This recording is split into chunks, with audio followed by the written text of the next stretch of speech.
Hello and welcome to In Control, the first podcast on control theory. Here we discuss the science of feedback, decision-making, artificial intelligence, and much more.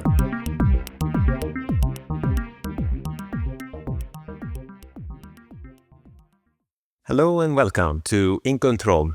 I'm your host, Alberto Padoan, live from a recording studio in Vancouver.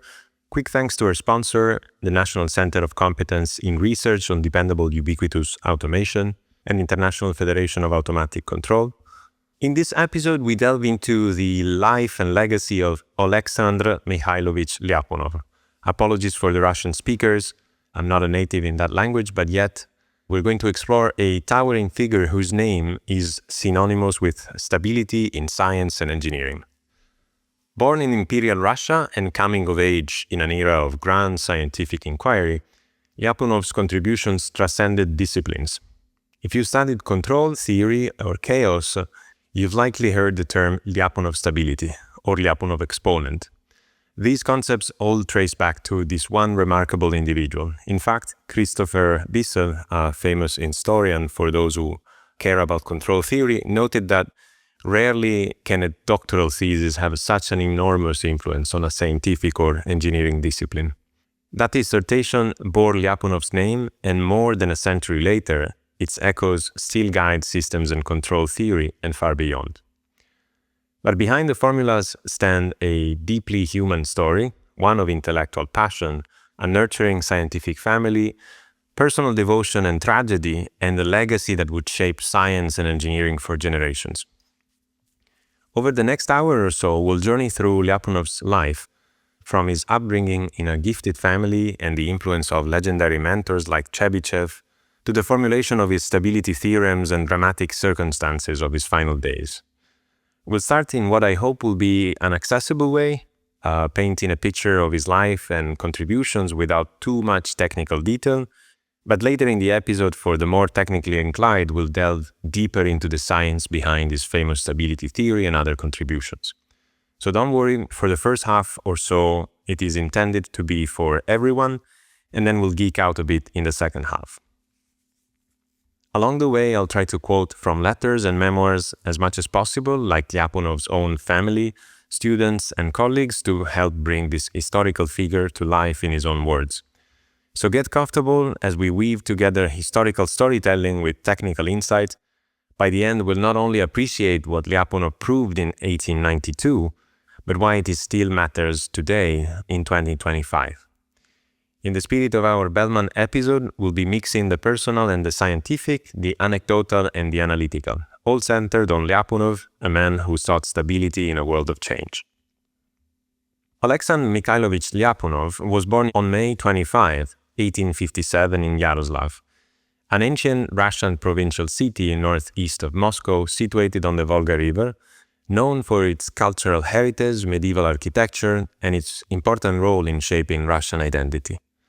He grew up in a family of notable erudition. His father, Mikhail Vasilievich Lyapunov, was a distinguished astronomer who had founded an observatory at Kazan University and later became director of the Demidov Lyceum in Yaroslav. Alexandr's mother, Sofia Alexandrovna née Shipilova, came from an educated family as well. There were 7 children in the family, but only 3 sons reached adult age. Alexandr was the eldest son. His parents instilled in Alexandr and his siblings a love for knowledge from a very early age. In fact, the Lyapunov household could be described as a sort of intellectual greenhouse, one that produced not only Alexandr the mathematician, but also 2 other remarkably accomplished sons. Sergei Mikhailovich Lyapunov, born in 1859, was Alexandr's younger brother by 2 years and would become a renowned composer and pianist, a student of Mili Balakirev and contributor to the Russian classical music tradition. In a twist of cultural fate, Sergei's name has sometimes outshone Alexandr in popular perception. Even today, a quick YouTube search, and I encourage you to do that, for Lyapunov is likely to pull up recordings of Sergei's lush, romantic piano pieces as it is to find lectures on Lyapunov stability theory. Try it for yourself. And then comes Boris Mikhailovich Lyapunov, born in 1864, and he was the youngest brother and became a prominent philologist specializing in Slavic languages and folklore. Boris eventually rose to an academician in the Soviet Academy of Science, contributing to linguistics and preserving Slavic literary heritage. To round out this cultivated family tree, the Lyapunovs were very well connected to other luminaries. Alexandra's maternal aunt married into the Sekhenov family. Her husband, Raphael Sekhenov, was the brother of Ivan Sekhenov, the famous father of Russian physiology. From that union was born Natalia Raphaelovna Sekhenova, Alexandra's first cousin. And as fate and perhaps many evenings of studying together would have it, Natalia later became Alexandra's wife. Another branch of the family tied the Lyapunovs to celebrated mathematician Alexei Krylov. This could be another potentially very well-known name in the control community. Alexandra's paternal uncle had a daughter, Sofia, who was Krylov's mother, making Krylov a kind of second cousin to Alexandra. Krylov himself would become an influential naval engineer and mathematician. In 1931, he published a landmark paper introducing what is now called the Krylov subspace and Krylov subspace methods. These subspaces are very, very well connected to the notion of observability, of reachability, and the work addressed essentially eigenvalue problems. In particular, the computation of characteristic polynomial coefficients. This was extremely striking in terms of its attention to computational efficiency. Krylov explicitly counted the numerical multiplications required by competing approaches, including the Jacobi method, and showed that his own procedure was not only more efficient than the known methods of his time, but it has endured actually as a staple of numerical linear algebra. In fact, today Krylov's methods remain central across many areas of applied mathematics and engineering. They underpin algorithms for eigenvalue computations, the solution of large-scale Sylvester and Lyapunov equations, and model reduction techniques widely used in systems and control. This rich family environment meant young Lyapunov grew up surrounded by science, music, and literature.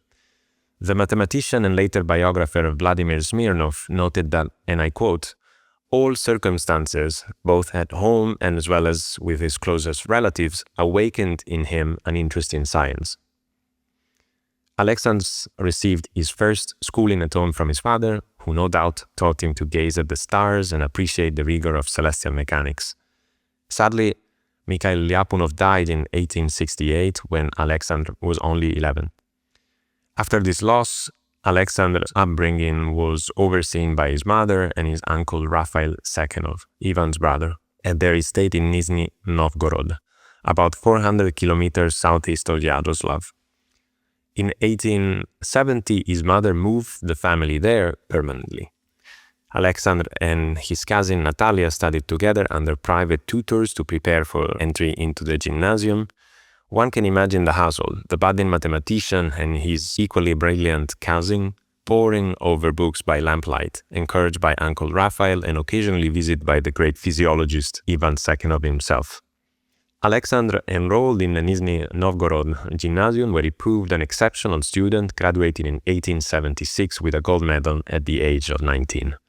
That same year, he was admitted to the prestigious St. Petersburg Imperial University, initially in the physics department before swiftly transferring to mathematics after 1 month. It was St. Petersburg that Lyapunov would come into his own, nurtured by one of the most influential mathematical circles of the 19th century worldwide. The late 1870s were a golden era for mathematics in St. Petersburg, thanks largely to Pafnuty Lvovich Chebyshev, the patriarch of the Russian mathematical school. Chebyshev and his students like Alexander Korkin and Yegor Zolotarev were already towering figures, and Lyapunov stepped right into their world. As a university student, Alexander attended Chebyshev's lectures and later acknowledged, and I quote, that Chebyshev, through his lectures and subsequent guidance, imparted a creative influence on the character of his research. Chebyshev's sons became a mentor to Lyapunov, instilling in him a bold approach to problem solving.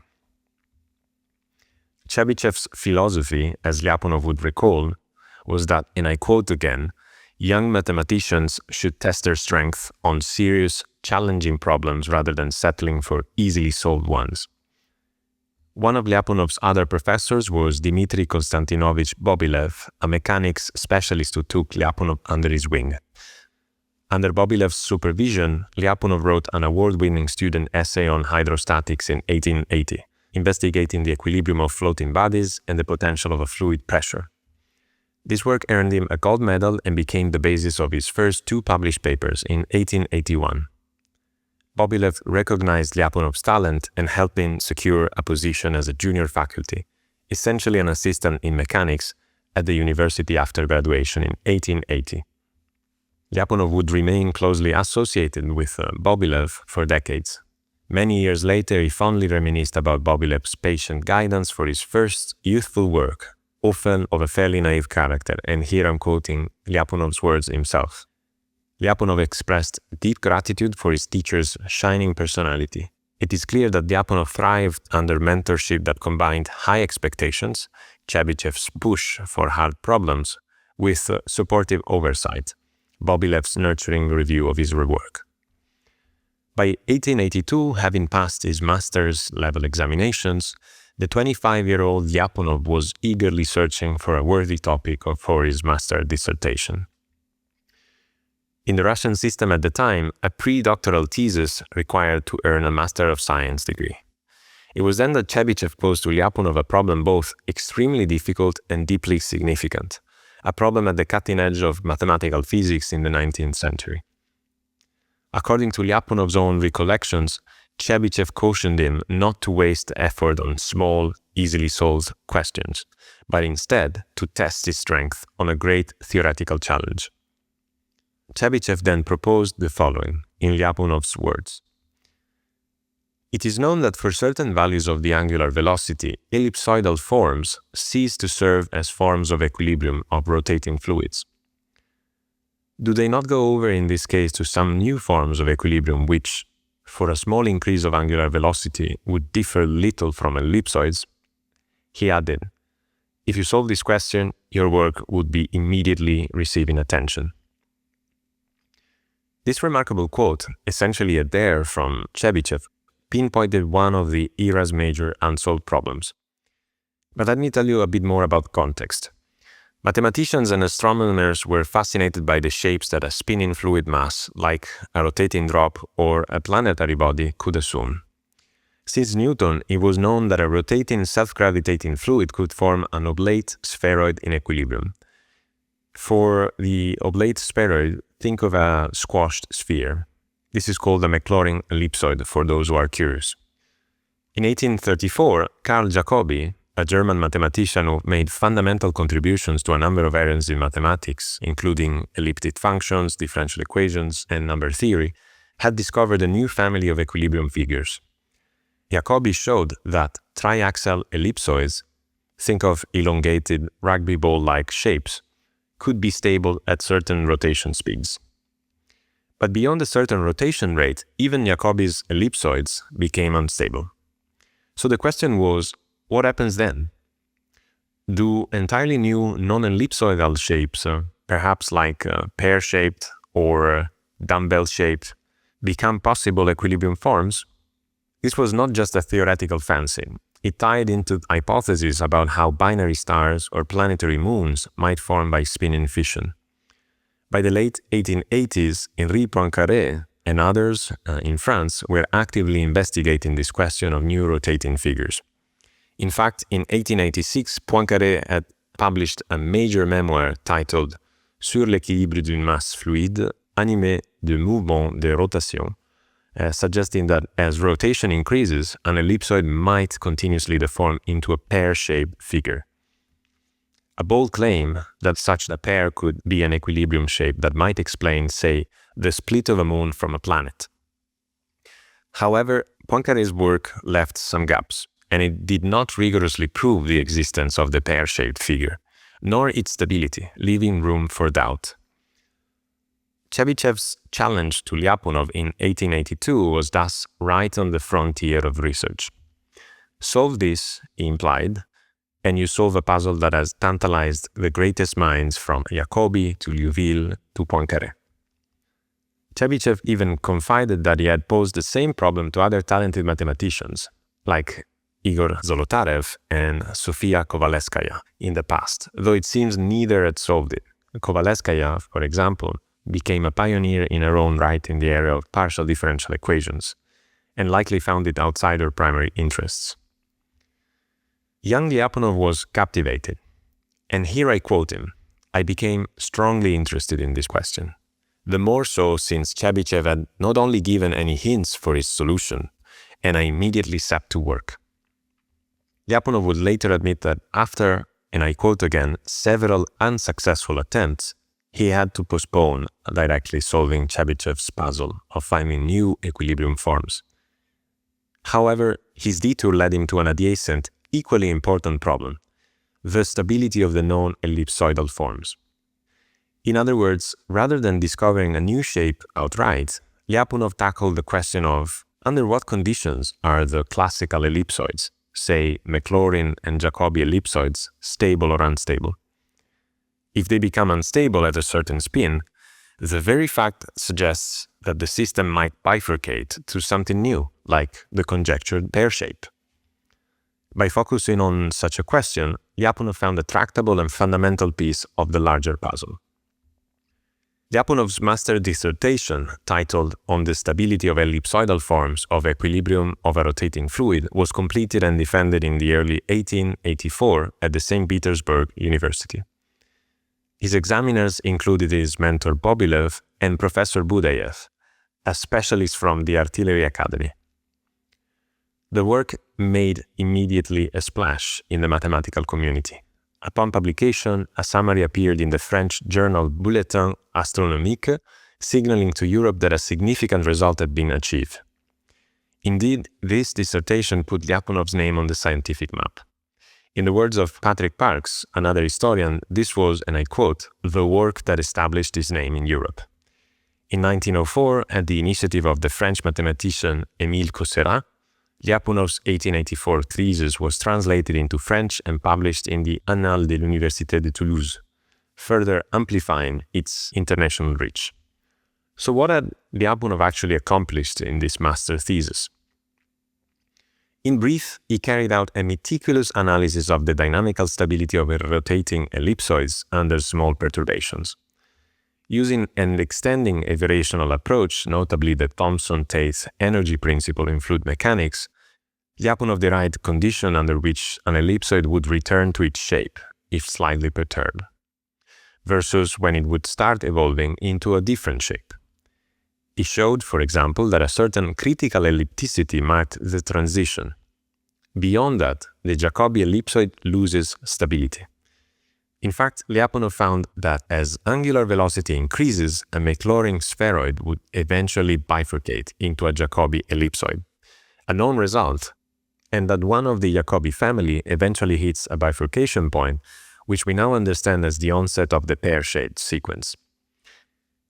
Crucially, Lyapunov was able to rigorously confirm Poincaré's stability result for the Maclaurin ellipsoids.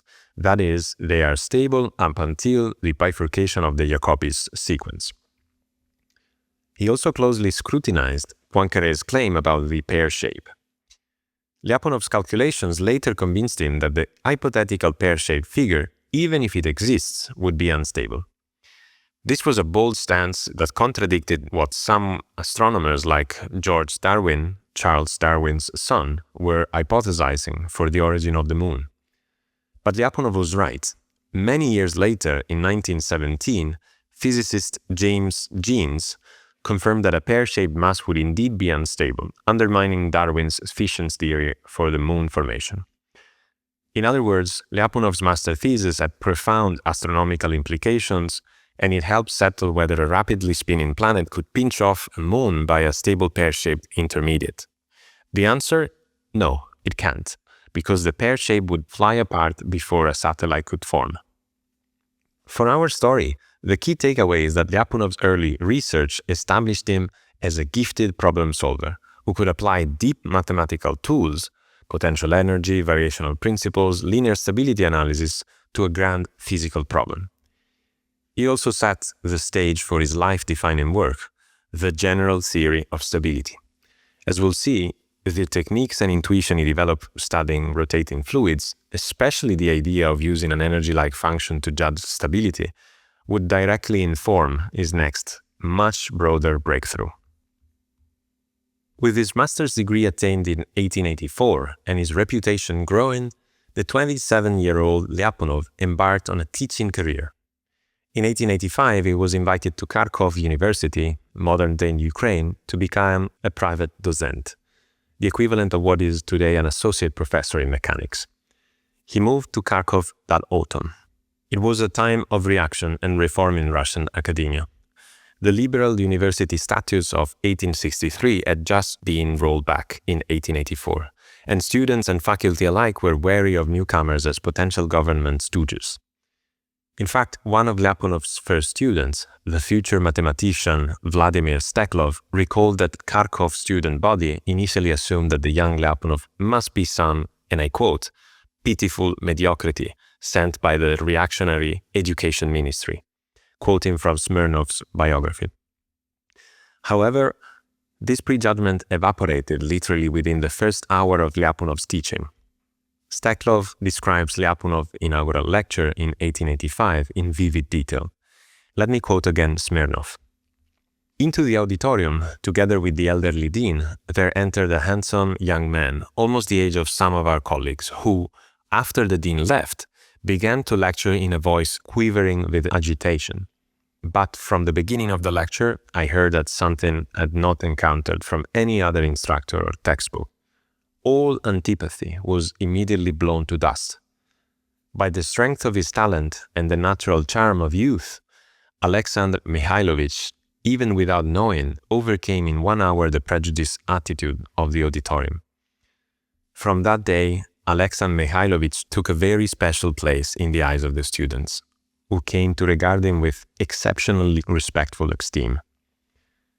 The majority, who were not strangers to an interest in science, strained with all their strength to approach, however little, those heights to which Alexander Mikhailovich lifted his audience. This account by Steklov, who indeed became Lyapunov's first PhD student and a notable mathematician, testifies to Lyapunov's brilliance as a teacher and the impression he made in Kharkov. His lectures on mechanics introduced original insights that students hadn't heard before, and he delivered them with a mix of youthful fervor and deep understanding that won the students almost immediately.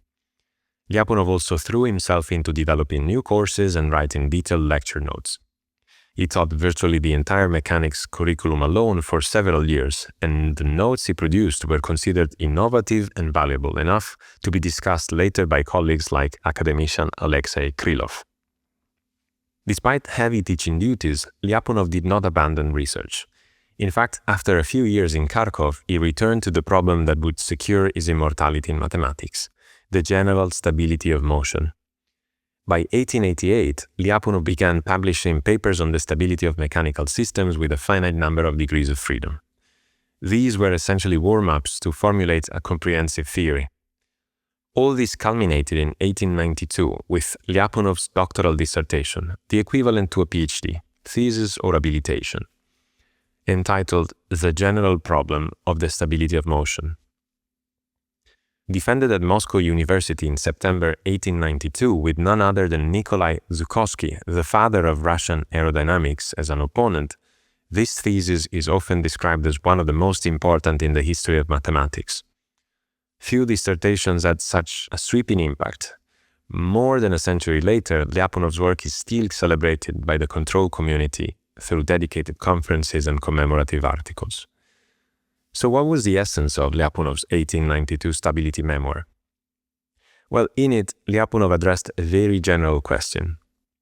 Given a dynamical system described by a differential equation, how does one determine whether a given solution, for example an equilibrium point, is stable or unstable against small perturbations? This might sound abstract, but it's fundamentally the question of whether a system will hold its state or veer off when slightly disturbed, be it a pendulum, a planet's orbit, or an electrical circuit's steady-state operation.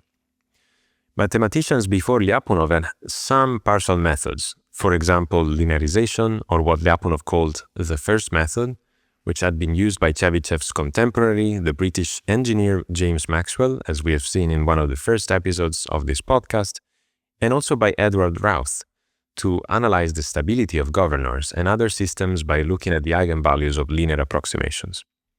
If you want to dive deeper into that story, we covered it back in, I believe, in our first episode. Worth a listen if you missed it. Lyapunov was aware of these developments.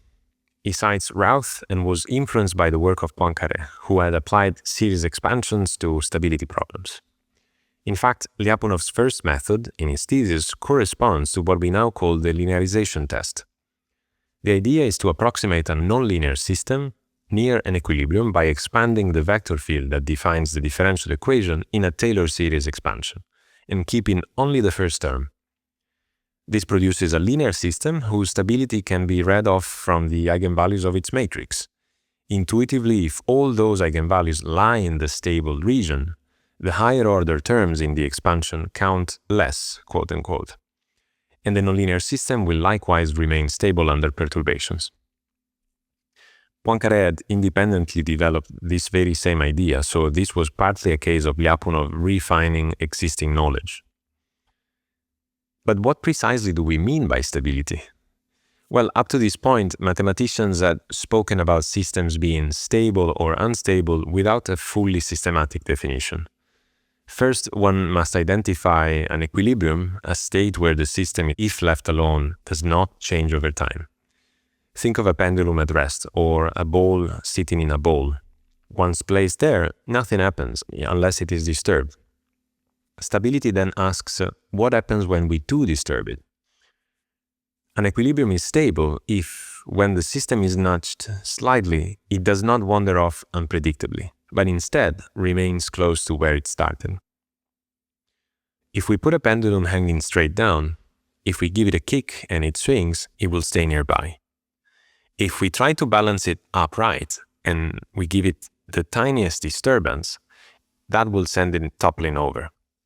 Stability, in essence, is about whether the small causes lead to small contained effects, or whether they grow and carry the system away. Going back to Lyapunov's dissertation, his innovation, what he called the second method, was what we now celebrate as Lyapunov's direct method. That was a completely new qualitative approach to stability that crucially did not require explicitly solving differential equations. Instead of analyzing trajectories over time, Lyapunov introduced an ingenious concept. Find a single scalar function of the system state, let's call it V, capital V, that behaves like an energy or quantifies the amount of disturbance, and watch how this V function changes as the system evolves. If you can show capital V always decreases, or at least never increases, then the system must be stable. Intuitively, it's like finding a virtual energy function that shows that the system only dissipates this virtual energy, ensuring that the system settles down rather than blowing up. In his thesis, Lyapunov formalized this idea. He required V to have certain properties. First, V has to be zero at the equilibrium of interest and positive away from it, so it truly measures departure from the equilibrium. And second, the time derivative of V along any trajectory of the system is negative, or at most zero. Again, the intuition is to think of V as an energy-like quantity that steadily dissipates along trajectories, pulling the system back towards equilibrium rather than letting it drift away. Under these conditions, Lyapunov proved the equilibrium is stable, and if the time derivative of V along any trajectory of the system is always negative except at the equilibrium, then the equilibrium is asymptotically stable. In other words, the state not only stays near, but actually converges to the equilibrium in the long run. In plainer words, if you can concoct a kind of generalized energy that always diminishes, the system will inexorably slide into its stable steady state, much like a marble finding the bottom of a bowl. This criterion was breathtakingly general. It did not assume linearity of the equations, small oscillations, or any specific form of the system. It applied to virtually any ordinary differential equation, no matter how nonlinear, provided you could guess or construct a suitable capital V function, which today bears the name of Lyapunov function. Lyapunov's direct method was groundbreaking because it shifted the perspective. Instead of necessarily solving differential equations, which is often difficult and at times impossible for nonlinear systems, one could judge stability by inspection of a function. It was essentially looking at an old problem from a new angle. This method elegantly generalized earlier insights. For example, in mechanical systems, a well-known criterion is the Lagrange-Dirichlet theorem. This theorem states that if the potential energy has a strict minimum at an equilibrium, then the equilibrium is stable. Lyapunov's function can be seen as a vast generalization of the idea of using energy as capital V. In fact, Lyapunov was undoubtedly inspired by his mechanics background. He knew that in conservative mechanical systems, energy is conserved. This is a well-known consequence of symmetry, which mathematician Emmy Noether would only formalize in 1915. If there's some damping, energy will decrease. So it was natural to guess that an energy-like function could serve to test stability beyond mechanics. He wrote in his thesis that one can often choose capital V to be something like the total energy, the kinetic energy plus the potential energy of a system. We see here the link to Noether's insight. Invariants and conserved quantities, like energy, momentum, etc., often underlie stability. And Lyapunov's genius was to harness that intuition in a general way. In many cases, finding a Lyapunov function is almost an art, guided by physical insight. Is energy conserved? Is there any quantity that always dissipates? As a matter of fact, as pointed out in a lecture by Stephen Boyd to celebrate the 120th anniversary of Lyapunov's thesis, this is also the Achilles heel of the method. Whenever we have a physical system, we typically reach for energy as a candidate Lyapunov function, which risks a kind of circular reasoning. The power of the method is undeniable though, but its limitation is that there is, in principle, no general constructive way to find a suitable Lyapunov function. Before we continue, let me try to illustrate Lyapunov's method in simple terms. Imagine a hill with a bowl-shaped valley at the bottom. You put a ball somewhere on the hill, and the natural Lyapunov function is its potential energy, which directly depends on the ball's height. The ball's height is highest when far up the hill and lowest at the bottom of the bowl. As the ball rolls with some friction, ideally, its potential energy decreases.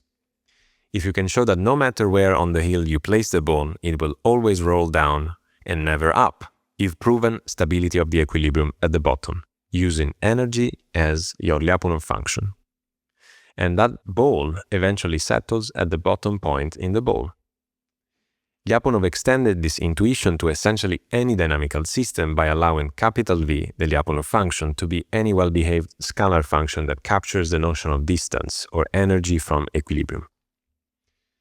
The impact of Lyapunov's general stability criterion cannot be overstated.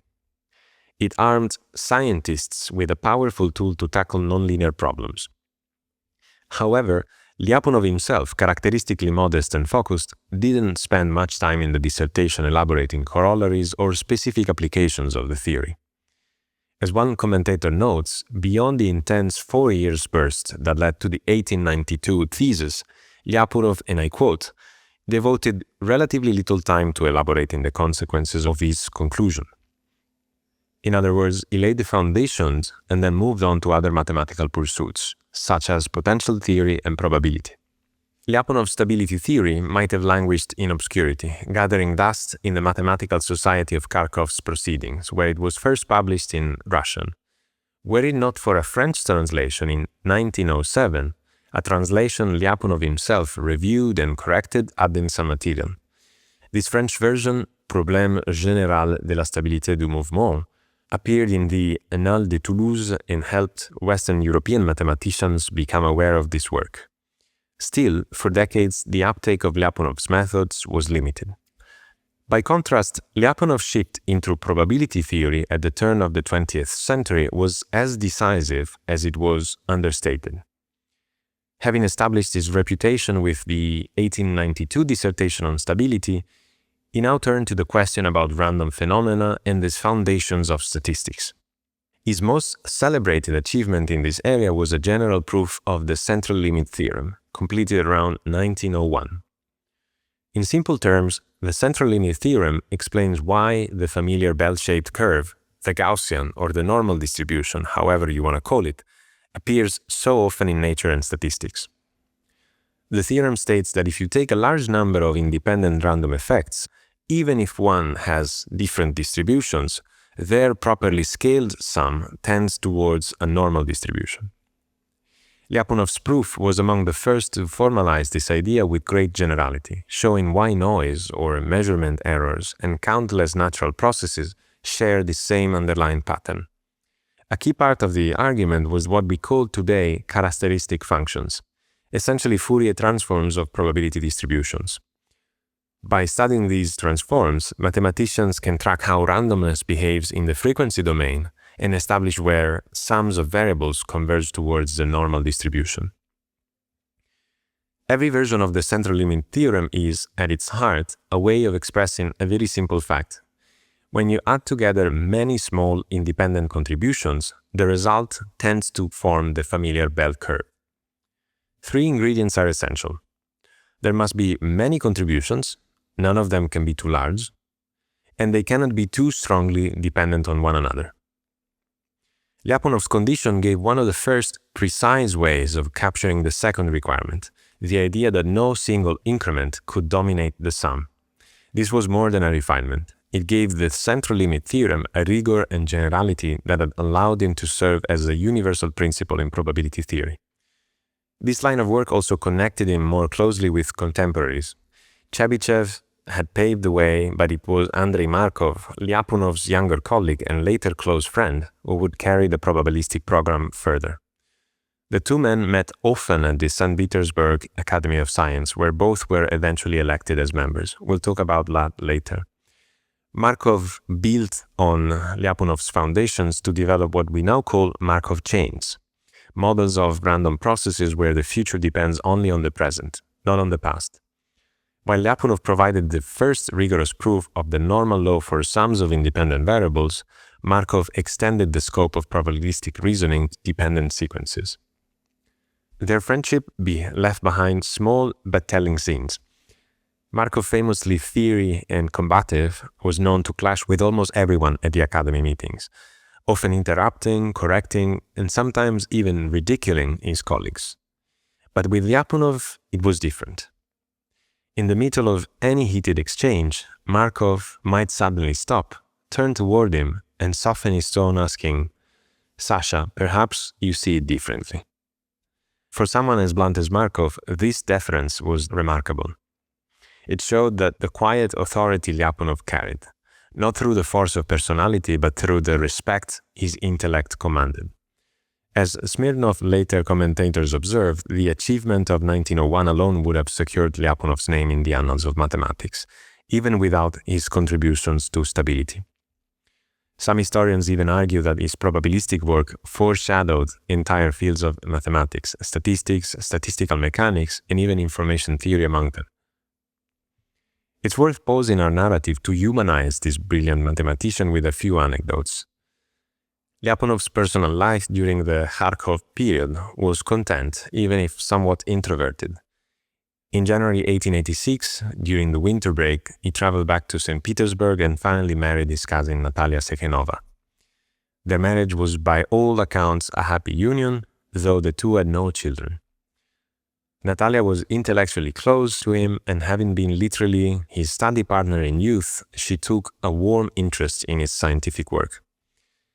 Lyapunov himself was known to be a reserved, deeply focused individual who often worked through the night. According to his brother Boris, in those Kharkov years, Alexander adopted a sort of owl-like schedule, thinking nothing of starting work at midnight and continuing for hours in the quiet darkness. Boris Mikhailovich Lyapunov left a charming reminiscence of their time living together as students in St. Petersburg. That was between 1881 and 1885, just before Alexander left for Kharkov. The two brothers shared a rented room in the apartment of a widow, Mrs. Mikhailovskaya, who happened to be the sister of Professor Ivan Sekhenov, the physiologist we mentioned before. the father of physiology in Russia. Every Sunday, their landlady hosted small gatherings of intellectuals and family. Boris recalls, and I quote, "Once a week at our landlady's apartment there gathered relatives, among them the physiologist Sekhenov, who loved to relax in the circle of studious youth coming together on Sundays at his sister's. I remember also that at that time my brother Alexander Mikhailovich gave lessons to Sekhenov in those parts of mathematics which he considered especially important for the physiologist Ivan Mikhailovich, who took the warmest pleasure in all scientific successes of Alexander Mikhailovich." This delightful snapshot shows Lyapunov's generous and unpretentious nature. Imagine the great Ivan Sekhenov, already famous in his phys as the founder of Russian physiology, relaxing on Sundays with students, and being tutored in mathematics by a bearded young Alexander Lyapunov. The image is almost poetic. The physiologist eager to learn some math relevant to experiments, and Lyapunov patiently teaching him calculus or differential equations to help his studies. It speaks to Lyapunov's helpfulness and engagement in broader science. Boris also mentions the, and I quote, pressure of work on his brother during the preparation for his master's defense, noting that Alexan often worked at night and was often absorbed in his research. Yet, even in those intense times, Alexan made time to share knowledge with others informally.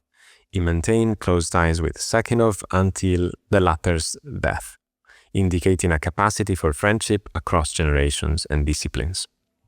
Lyapunov was not a flamboyant or widely social man. Quoting from another biography, like many mathematicians, he preferred to work alone and communicated mainly with a few colleagues and close relatives. He shunned frequently entertainment, visiting the theater or concerts only once or twice a year. His dedication to work was almost monastic, including regularly working 4 to 5 hours at night, sometimes till dawn. However, he did mentor many students and had a reputation for being a clear, inspiring teacher when he did interact. His students and colleagues respected him deeply. Steklov later remembered him as a, and I quote, personifying the best idealistic type of scholar, one who lived for pure pursuits of the mind and upheld high principles. In 1902, after 17 productive years in Kharkov, Alexander Lyapunov was elected a full member, an academician, if you like, of the Russian Academy of Sciences in St. Petersburg. Essentially, he was filling the seat of Chebyshev, his old mentor, who had passed away in 1894. This was a great honor and allowed Lyapunov to move back to the capital and devote himself entirely to research. The academy position relieved him from heavy teaching duties, and settling in St. Petersburg again in his mid-40s, Lyapunov turned his attention to some of the very problems Chebyshev at first challenged him with. In particular, he went back to the figures of equilibrium of rotating fluids, the problem of those pear-shaped forms and beyond, which he hadn't fully solved in the 1880s due to its difficulty. Over the next years, between 1903 and 1907, Lyapunov published a series of papers digging even deeper into celestial mechanics and fluid equilibrium. In 1903, he published Researches on the Figures of Celestial Bodies, and in 1904 another work on Clairaut's equation, planet figure theory. He critically examined Poincaré's claim of the pear-shaped figure and ultimately arrived at the conclusion we mentioned. The pear shape is not stable.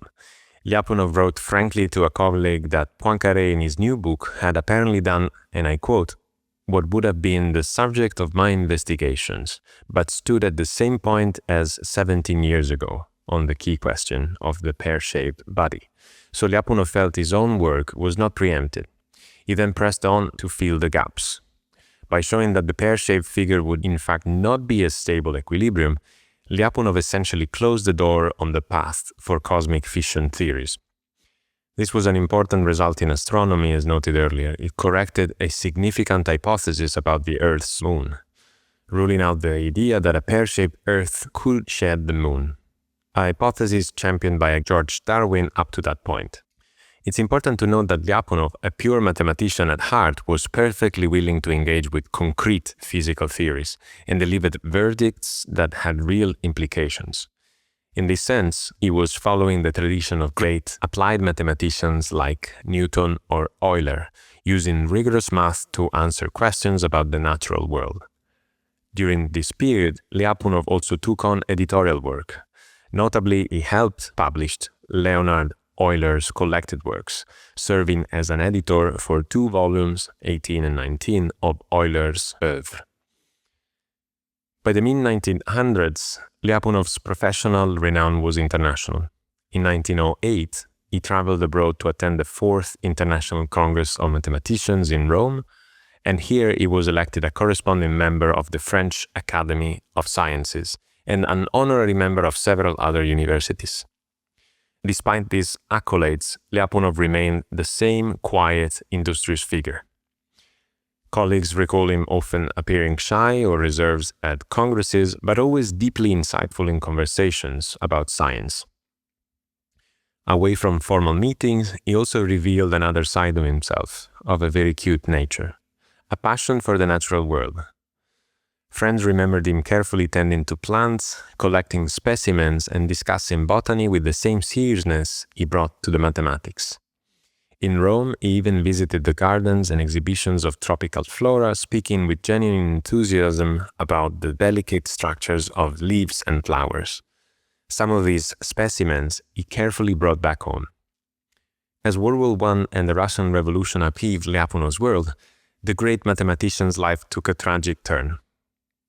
By 1917, the political chaos and civil unrest in Petrograd, formerly St. Petersburg, made daily life dangerous and difficult.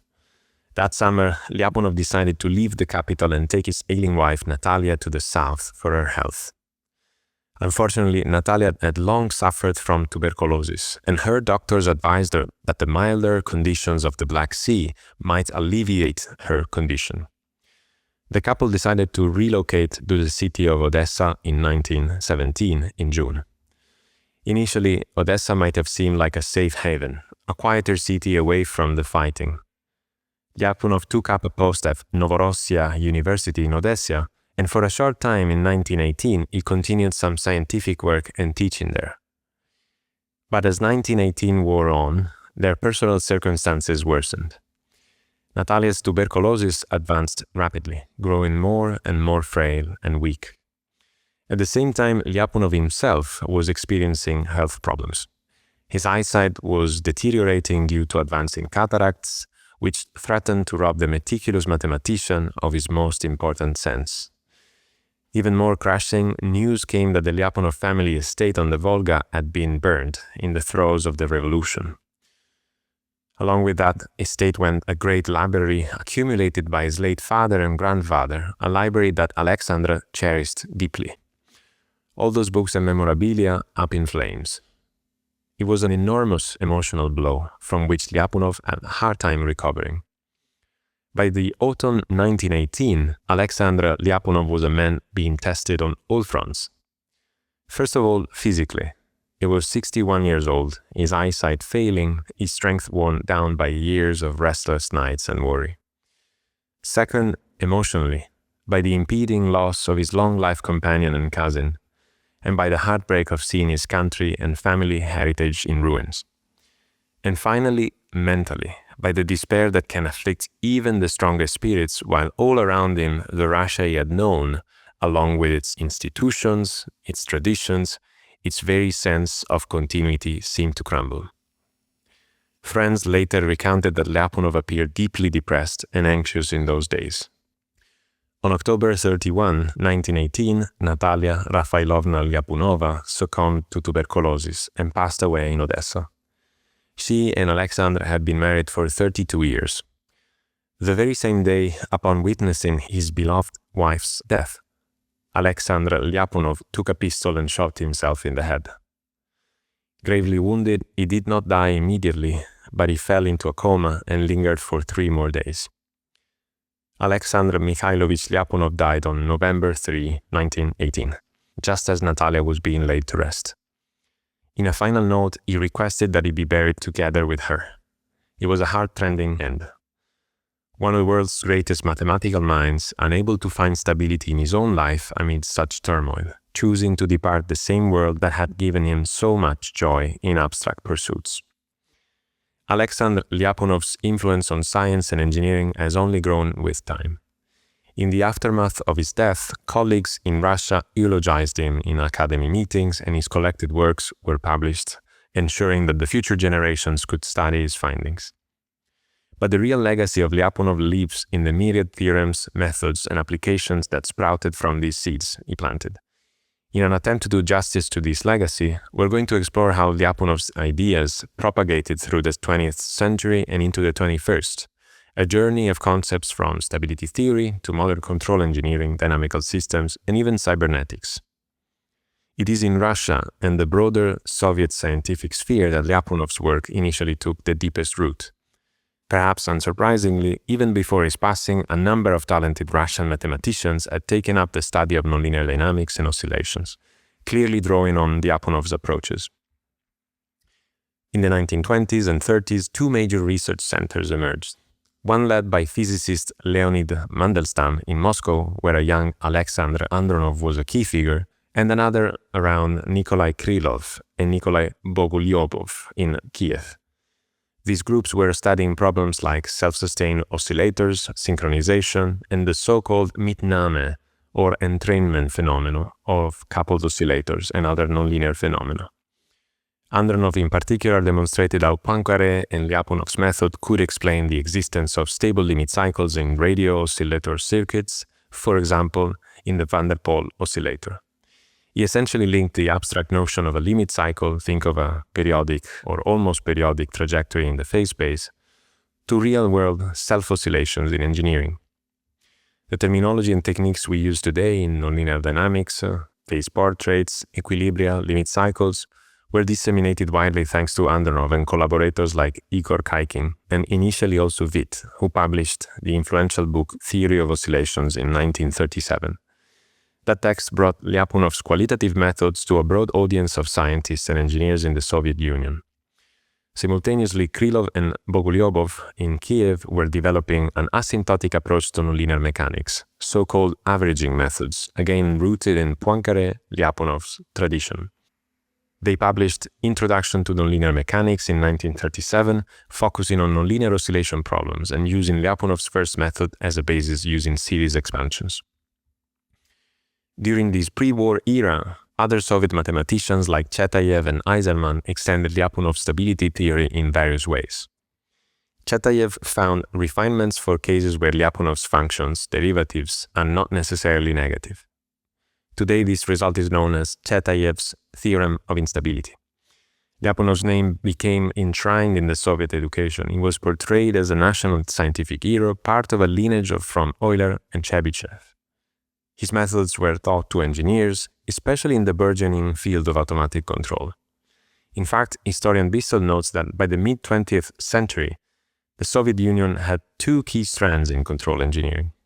One tracing back to the classical control of mechanical governors via Vyshnegradsky and Zhukovsky, and the other rooted firmly in Lyapunov's stability theory.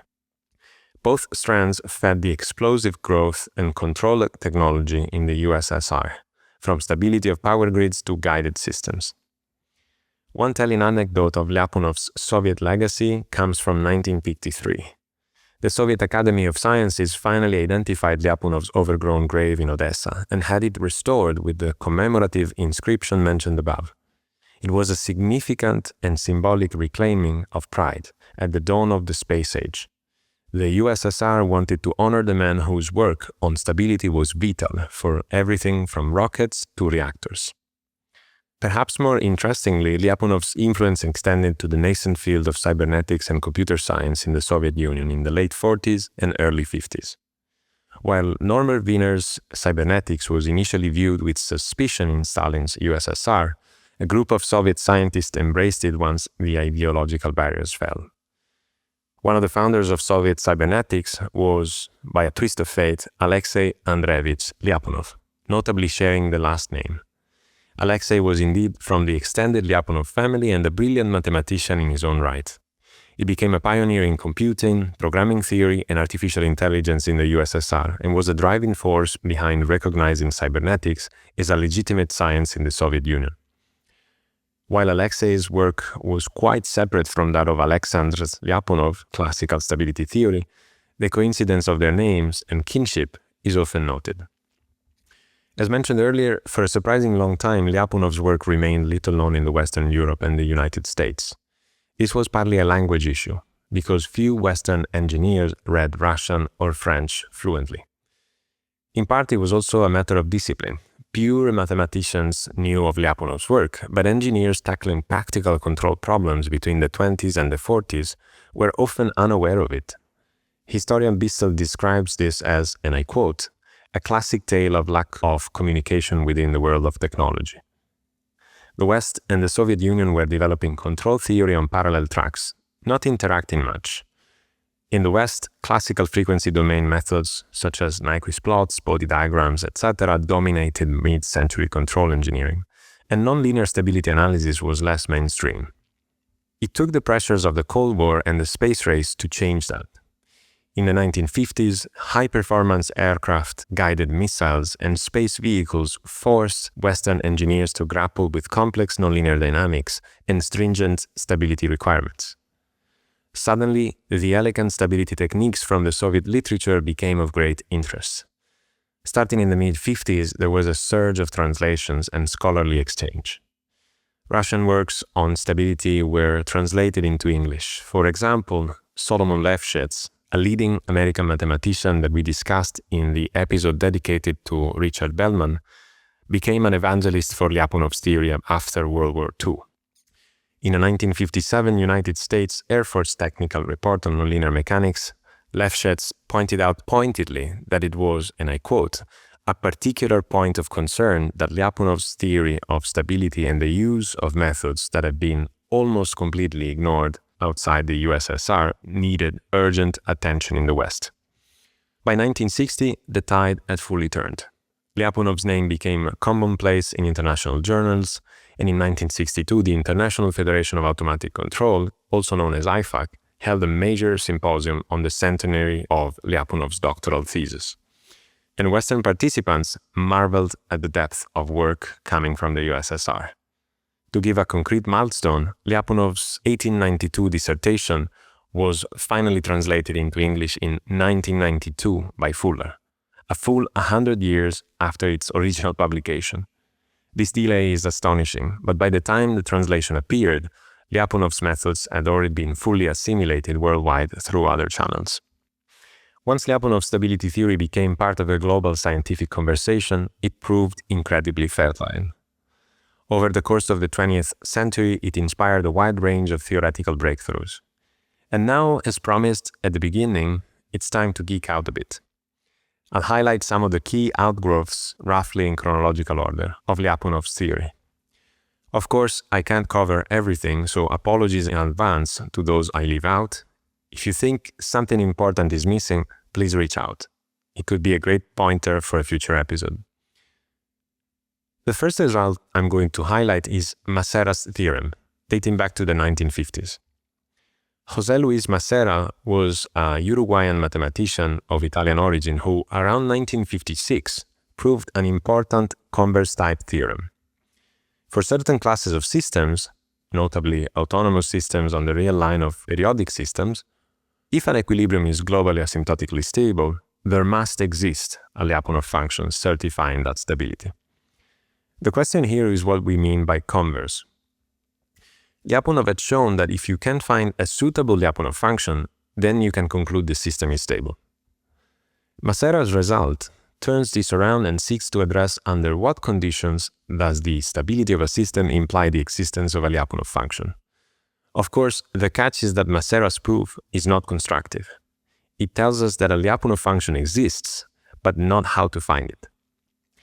In practice, that still remains the hard part. But still, Macera's theorem was one of the first of many and later extensions by An, Zubov, and others that formed the backbone of a series of works that go today under the name of converse Lyapunov theorems, which essentially establish Lyapunov's method is, at least in principle, a complete characterization of stability. Another major milestone came in 1960 with Joe LaSalle and his invariance principle. This is perhaps the most famous extension of Lyapunov's method, And if you remember, we already covered Joe LaSalle in Richard Bellman's episode, where the two interacted during their time at Princeton. Building on Lyapunov's original framework, LaSalle observed that the requirement for a Lyapunov function to always decrease, like an energy that continually drains away, was stronger than necessary. His principle showed that it was enough for the function to never increase. Even if energy sometimes plateaus, the system can be still shown to converge by asking what happens on that plateau. LaSalle's key insight was that trajectories must eventually settle into the part of the system where nothing changes any further, which is what we call an invariant set. And if the only such set is an equilibrium itself, then every trajectory will end up there. Intuitively, it's like watching a ball roll into a ball with a very flat bottom. Even if the ball slows down and seems to pause, it cannot escape and will eventually settle at rest. If the flat region exists only at the very bottom, then that point is the equilibrium. This principle greatly expands the reach of Lyapunov's method, especially for systems where the energy does not strictly decrease at every instant, and in fact it's used still very widely in system analysis. Around the same period, the Soviet mathematician Nikolai Krasovsky offered a more constructive approach. His idea was that instead of searching for a Lyapunov function through intuition alone, one could sometimes build one directly from the equations of motion. Instead of relying on intuition or physical insight, Krasovsky suggested looking at the vector field that defines the dynamics. Think of the arrows associated with each point in space, telling the system how to move, and taking their square length as a candidate Lyapunov function. In other words, measure how strong the push of the dynamics is at each point and use that as your gauge. If this quantity consistently shrinks as the system evolves, then you have a valid Lyapunov function, and thus a proof of stability. The method doesn't work in all cases, but when it does, it offers a straightforward way to bypass the guesswork usually required in building a Lyapunov function. Beyond this trick, Krasovsky's broader work on stability of time-varying systems and on differential games was very influential, and his textbooks helped spread Lyapunov theory widely during the 60s. In the 60s, Valery Matrosov pushed the framework even further. He realized that some systems simply refuse to be captured by a single Lyapunov function. Instead, one may need to look at several Lyapunov functions together, each illuminating a different aspect of the system's behavior. No one of them tells the whole story, but taken together, they guarantee stability. This turned out to be especially useful for systems that change over time and for those that switch between different modes of operation. In such cases, one function might decrease in one mode and another one in a different mode. Yet combined, they prevent instability. So this theorem turns out to be particularly valuable in adaptive control and in systems that change structure over time, where flexibility is key and no single yardstick suffices. While Macera's, LaSalle's, and Krasovsky and Matrosov's methods were deepening the theoretical underpinnings of Lyapunov's method, control engineers faced very practical questions though. When you connect a linear system with a nonlinear element in feedback, how do you know that the control loop won't oscillate wildly or run away? This challenge gave rise to what became known as absolute stability theory, the study of stability in interconnected feedback systems with both linear and nonlinear plans.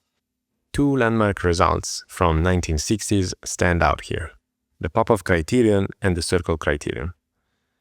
Vladimir Popov, a Soviet engineer, introduced a graphical test in 1962, the so-called Popov line, that allowed engineers to check stability directly from the frequency response of the linear part. Around the same time, researchers in both the United States and the Soviet Union, including Jury and Yakubovich, developed the circle criterion, which gave a geometric test based on Nyquist plots. Both results had a similar spirit. They translated some of Lyapunov's abstract ideas into the familiar language of frequency domain analysis, Bode plots, and Nyquist diagrams that engineers already used to design amplifiers and controllers. At this stage in history, though, and it's important to underscore this, Lyapunov stability and absolute stability were seen as different concepts.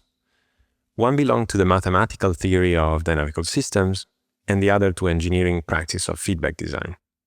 It was only later in 1972 that Jan Willems unified these perspectives through his theory of dissipative systems, showing that both Lyapunov's methods and absolute stability criteria could be understood within a single elegant framework. The deeper connection already implicit in the Popov and Circle criteria was that satisfying these tests is equivalent to the existence of a special kind of Lyapunov function, a quadratic form but adapted to capture the interaction between linear dynamics and bounded nonlinearities. This link showed that Lyapunov's method and frequency domain reasoning were really two sides of the same coin.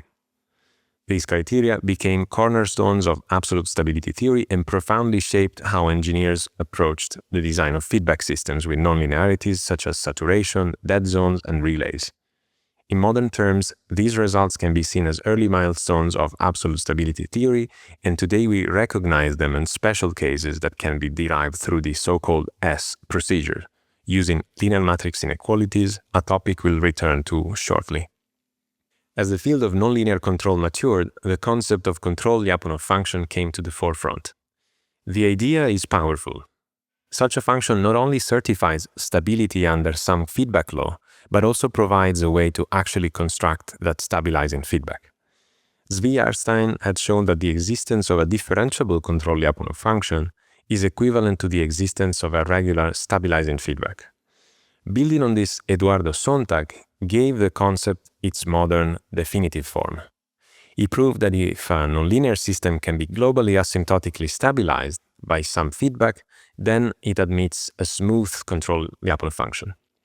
Even more, he provided a universal recipe, the celebrated Yarstein-Sontag universal formula, making effectively solving the problem of converting Lyapunov functions into actual controllers. This marked a shift in perspective. Lyapunov's method was no longer just an analysis tool where one guessed a function to check stability, but a synthesis tool, where one could design the function first and then derive the controller from it. Since then, much of nonlinear control design, from backstepping to modern optimization-based approaches, has revolved around finding a control Lyapunov function. Up to the 90s, stability theory has largely focused on equilibria, usually under the simplifying assumption that no external disturbances were present. In 1989, Eduardo Sontag again pushed the field forward by introducing the notion of input-to-state stability, which broadened the picture dramatically. The idea was to capture robustness, both quantitatively and qualitatively. Small disturbances should only produce small deviation, and if disturbances vanish, the system should return to equilibrium. In essence, it blended the concepts of stability and disturbance rejection into a single elegant framework. Just as with control Lyapunov functions, the notion came with its own Lyapunov characterization. One could certify input-to-state stability by constructing a function that decreases along trajectories except for terms that explicitly account for the input. This made it possible to reason rigorously about robustness in nonlinear systems, and crucially about networks of interconnected subsystems. If each piece of the network has the input-to-state property, the whole system remains stable under interconnection. ISS thus became fundamental in robust control and cascaded systems analysis. It's particularly useful in analyzing interconnected systems where each subsystem has the ISS property, because it ensures that the network remains stable under interconnections, of course under some assumptions. In the 90s, with the rise of powerful interior point algorithms for convex optimization, the search for Lyapunov functions also became something you could hand over to a computer. For linear systems, stability boils down to a simple condition: find a symmetric, positive definite matrix such that a certain inequality holds. This is the celebrated Lyapunov equation, and in continuous time it takes the form that engineers now routinely check with linear matrix inequality. Thanks to LMIs, linear matrix inequalities, one could not only certify stability, but also optimize over the Lyapunov matrix for certain purposes, for example, maximizing robustness margins. The impact was profound. MATLAB's LMI toolbox and similar software made it routine to solve large-scale Lyapunov inequalities, bringing computational power directly into controller design. Classical tools like the linear quadratic regulator or the Kalman filter, long known to rely on Riccati equations, could be now seen as special cases of this general LMI framework.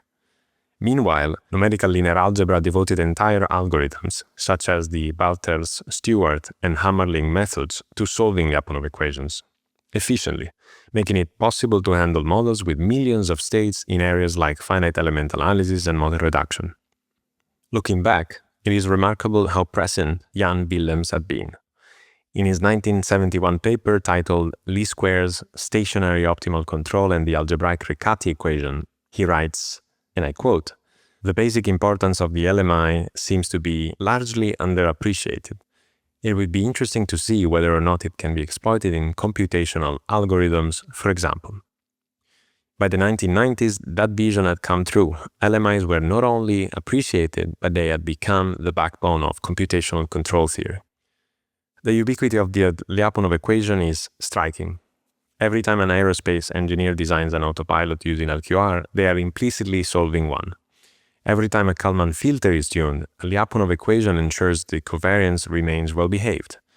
And in robust control, variance of the inequality provides certificates of exponential stability. It is no surprise then that the Lyapunov equation has become one of the most widely recognized concepts carrying his name, so fundamental that entire software libraries are devoted to it. Another line of thought that emerged in the 90s has remained very active to this day, and this is contraction analysis. Unlike Lyapunov's approach, which certifies the stability of a single equilibrium, contraction looks at the distance between any two trajectories. If all trajectories converge exponentially towards each other, the system essentially forgets its initial conditions and is said to be contractive. This can be checked by finding a metric, a smoothly varying matrix that defines an infinitesimal distance, if you like, that shrinks along the flow being the map that associates an initial condition to a trajectory in state space. In spirit, it is similar to a Lyapunov function, but instead of a scalar energy-like quantity, one works with a quadratic form on perturbations that decrease everywhere. Contraction theory was popularized by Jean-Jacques Slotin. We have a whole dedicated episode also back in the days, and others in the 1990s. And we discussed it at length also in our episode with not only Jean-Jacques, but also Francesco Bullo, who is currently championing some of the latest developments. It has proven powerful for analyzing synchronization in networks, designing observers, and understanding robustness in nonlinear systems. More recently, this perspective was extended by Ian Manchester and collaborators to what are now called control contraction metrics, which play the same role for control design as control Lyapunov functions do for classical stability. A control contraction metric provides a certificate that the closed-loop system is contracting under some feedback law, and much like Lyapunov inequalities, it can be often found through convex optimization. This has enabled new synthesis methods for nonlinear control with applications ranging from robotics to motion planning for drones, where exponential stabilizability of trajectories can be guaranteed. Further pioneering contributions came in the late 90s and early 2000s, where a number of researchers laid much of the groundwork for switched and hybrid systems. I can quote many, from Michael Branicki to Daniel Lieberzohn to John Ligeros and George Pappas to Panos Antsaklis and many more. As control applications grew more complex, systems appeared that mixed continuous dynamics with discrete logic. Think of an autonomous vehicle switching between modes or a software-controlled system toggling between different controllers. Stability theory had to adapt. One approach was the idea of multiple Lyapunov functions rather than a single global function. You might assign, as we mentioned earlier, different ones to different modes, with conditions that govern how they behave during mode transitions. Researchers also pursued the notion of a common Lyapunov function, a single measure of energy that works for all modes and proves stability regardless of the system switches. Both perspectives were natural extensions of Lyapunov's method, ensuring that even when the equations change abruptly, some form of energy still decreases overall. These ideas prove crucial in establishing stability of hybrid control systems, power electronics that switch on and off, and many related applications. Later, people like Andy Thiel, Rafael Goebel, and Riccardo Sanfelice developed a unifying framework for hybrid inclusions, providing general Lyapunov functions for analyzing stability, while Raphael Jungers advanced the mathematical side of switch systems through Lyapunov methods again. By the 2000s, model predictive control had become a mainstream tool in engineering. We have already talked at length about it in the episode with Manfred Varari, one of its pioneers. Although the method was born decades earlier, in the late 70s and 80s, it only reached wide adoption once computing power made real-time optimization really feasible. The central idea is to handle constraints explicitly by solving an optimization problem at each sampling instant. The risk, of course, is that of chasing performance alone, and that this can drive the system unstable if the optimizer makes the wrong trade-offs. To prevent this, predictive controllers often embed Lyapunov's theory in the formulation, typically through a terminal cost or terminal constraint that ensures the existence of a Lyapunov function beyond the prediction horizon. In other words, the optimizer is given a safety net. No matter what it chooses in the short term, stability is guaranteed in the long run. In practice, this often takes the form of a quadratic terminal cost and a stabilizing linear feedback with a known Lyapunov certificate. The result is that even these cutting-edge numerical techniques carry Lyapunov's fingerprint at their core. And as the popular meme goes in the control theory community, model predictive control can be seen as a sort of brute force way of building Lyapunov functions. Google that meme, it's super fun. Moving on to the late 2000s was the application of sum of squares optimization to the search of Lyapunov functions. As we mentioned, constructing a Lyapunov function from given dynamics is hard in principle.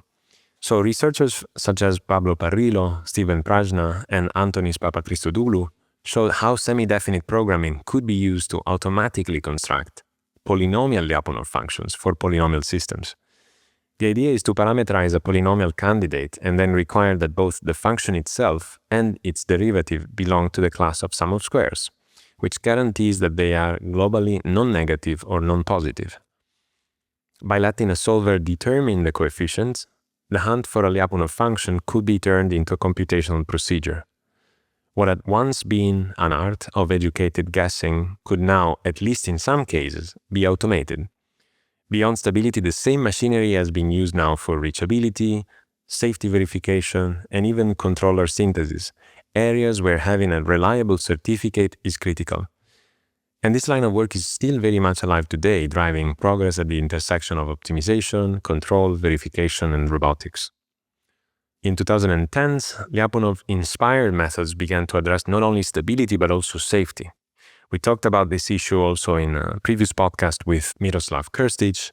We know now that modern autonomous systems must stay within safe sets. Think of a drone avoiding obstacles and a car staying in its lane. This led to the idea of control barrier function, introduced in 2014 by a paper by Aaron Ames, Jesse Grizzle, and Paolo Tabuada on adaptive cruise control, and later expanded in a general methodology that leverages quadratic programs to solve tractable optimization problems in real time. The key idea of control barrier functions is really elegant. A barrier function is like a sort of dual of a Lyapunov function. Instead of certifying convergence, it ensures trajectories never leave a safe set. When combined with a Lyapunov function, one can set up a small quadratic optimization problem at each control step that balances the two requirements, driving the system towards stability while guaranteeing safety constraints are never violated. This approach has become since extremely popular in robotics and autonomous systems, and what makes the method powerful is its practicality. The condition reduces to convex programs that can be solved in real time, and it remains a very active area of research today, uniting Lyapunov's 19th century wisdom with that of modern demands of autonomy, where stability and safety must go hand in hand. Finally, a new frontier has recently opened with the rise of neural Lyapunov functions. Researchers are now combining machine learning with Lyapunov theory, training neural networks to act as Lyapunov functions, approximators for complex systems. Given simulation data of a nonlinear system, a network can be trained to output a scalar candidate that decreases along trajectories with suitable constraints, such as enforcing positivity and monotonic decrease via optimization or formal verification. These neural Lyapunov functions provide a flexible and expressive way to discover certificates for systems so complex that human intuition alone may not suffice. This is still an emerging area, but it highlights how Lyapunov's core idea continues to inspire innovation at the interface of artificial intelligence and control. Of course, as mentioned, I couldn't cover everything in this overview of the legacy of Lyapunov. I didn't cover, for example, its connection to physical system, Lagrangian systems, Porto-Hamiltonian system, championed by Arjan van der Skaft. I didn't cover its extensions also to density-like concepts by Anders Ranzer. I refer you to that episode if you are curious. And I didn't cover also its extensions to behaviors that are, in a sense, more nonlinear than equilibria. Thinking of multi-stable systems and oscillatory systems with the works on, say, dominance and monotone systems. You can actually find some excerpts in that direction with the episode that I recorded a long time ago with Rodolphe Sepulcre.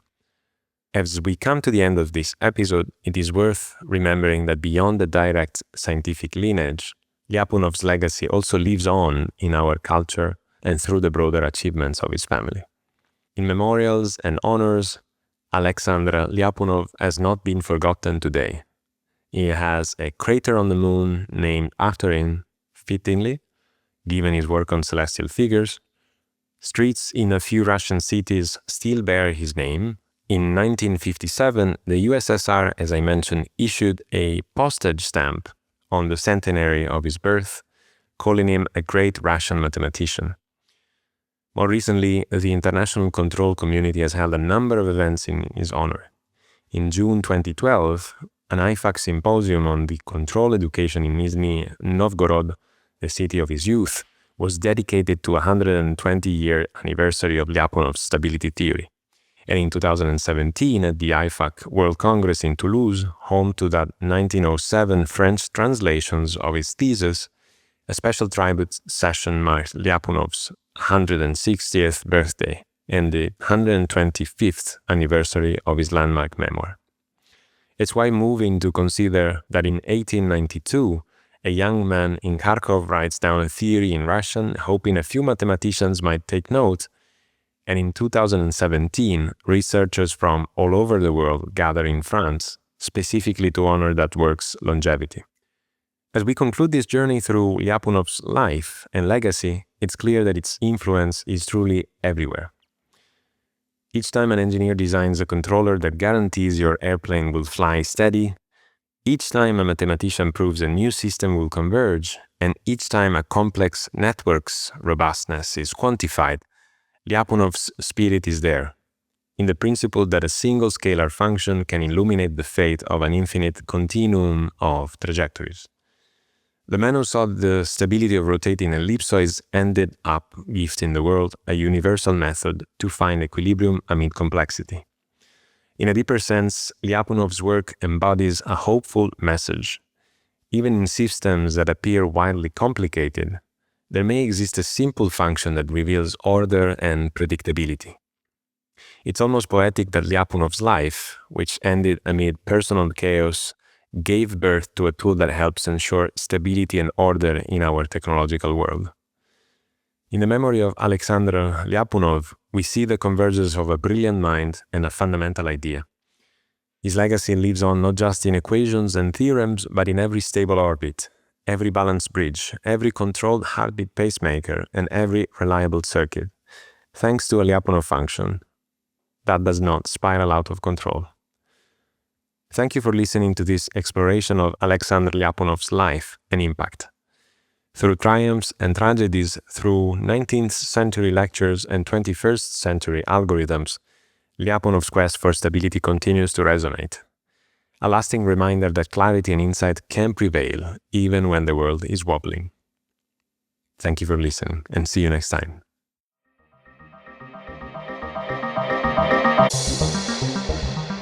Thank you for listening. I hope you liked the show today.